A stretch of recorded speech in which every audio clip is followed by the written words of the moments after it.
பொதுவா ஒரு குழந்தை பொறந்த உடனே அந்த வீட்ல இருக்கக்கூடிய தாத்தா, பாட்டி ஆகட்டும், இல்ல குழந்தையோட பேரண்ட்ஸ் ஆகட்டும் ரொம்ப எக்ஸைட் ஆயிடுவாங்க. குழந்தைக்காக எல்லாமே பார்த்து, பார்த்து செய்வாங்க.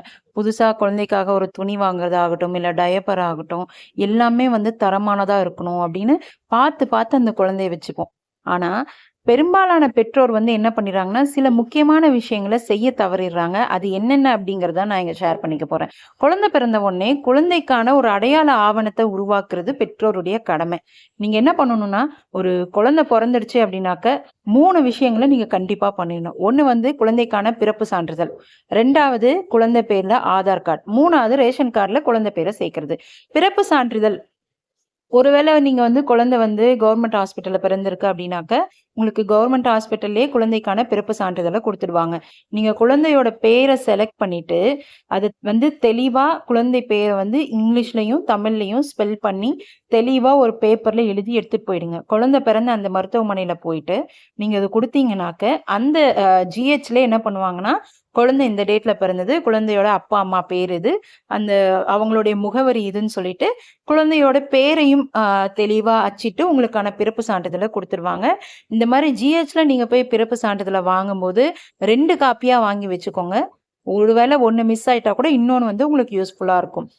நீங்க இந்த காப்பி வாங்கிட்டு வந்து வச்சதுக்கு அப்புறமா, இந்த பிறப்பு சான்றிதழ நீங்க ஸ்கேன் பண்ணி ஒரு சாஃப்ட் காப்பியாவும் சேவ் பண்ணி வச்சுக்கோங்க. ஒருவேளை உங்க குழந்தை வந்து தனியார் மருத்துவமனையில பிறந்திருக்கு அப்படின்னாக்க, தனியார் மருத்துவமனைகள் பொதுவாவே ஒரு பிரசவம் நடந்தது, குழந்தை பிறந்ததுனாக்க, அந்த தகவல்கள அவங்க இருக்கக்கூடிய மாநகராட்சிக்கோ, இல்ல நகராட்சிக்கோ, பேரூராட்சிக்கோ வந்து அனுப்பிடுவாங்க.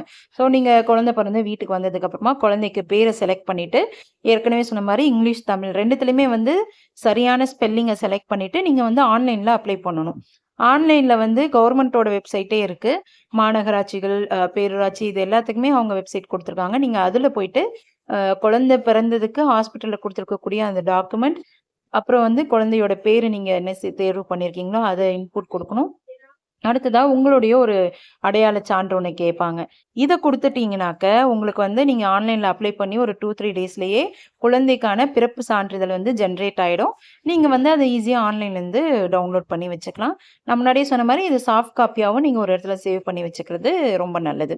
ஸோ, இப்ப குழந்தைக்கு வந்து பிறப்பு சான்றிதழ் வாங்கியாச்சு. இந்த பிறப்பு சான்றிதழ் வாங்குன உடனே, இத அடிப்படையா வச்சு குழந்தையோட பேர்ல வந்து ஆதார் கார்ட அப்ளை பண்ணிடுங்க. குழந்தைக்கு எப்படி ஆதார் கார்டு அப்ளை பண்றது அப்படிங்கிறத பத்தி இந்த நம்ம சேனல்ல நான் ஏற்கனவே வீடியோ போட்டிருக்கேன். அந்த லிங்க்க போய் கண்டிப்பா பாருங்க. பார்த்து தெரிஞ்சுக்கோங்க. குழந்தைக்கு வந்து பிறப்பு சான்றிதழ் வாங்கணும். 2வது குழந்தையோட பேர்ல வந்து நீங்க ஆதார் கார்டு வாங்கணும். 3வது உங்க வீட்டு ரேஷன் கார்டுல குழந்தையோட பேர கண்டிப்பா சேர்த்துருங்க. பிறப்பு சான்றிதழ் பிளஸ் ஆதார் கார்டு இருக்கு அப்படின்னாவே, உங்க ரேஷன் கார்டுல குழந்தையோட பேர சேர்க்கிறது வந்து ரொம்ப ரொம்ப ஈஸி. இப்ப ரேஷன் கார்டுல ஒரு குழந்தை ஒரு நபரோட பேர சேர்க்கிறதுக்கு ஆதார் கார்டு தான் ரொம்ப அடிப்படையா கேட்பாங்க. இப்ப நீங்க குழந்தைக்கு ஆதார் கார்டு வாங்கிட்டீங்க அப்படின்னாக்கா, ரொம்ப ஈஸியா நீங்களே ஃபோன்லயே வந்து அப்ளை பண்ணி, குழந்தையோட பேர வந்து ரேஷன் கார்டுல சேர்த்துரலாம். இப்படி இந்த 3 விஷயங்கள தவறாம பண்ணிடுங்க. பிறப்பு சான்றிதழ், ஆதார் கார்டு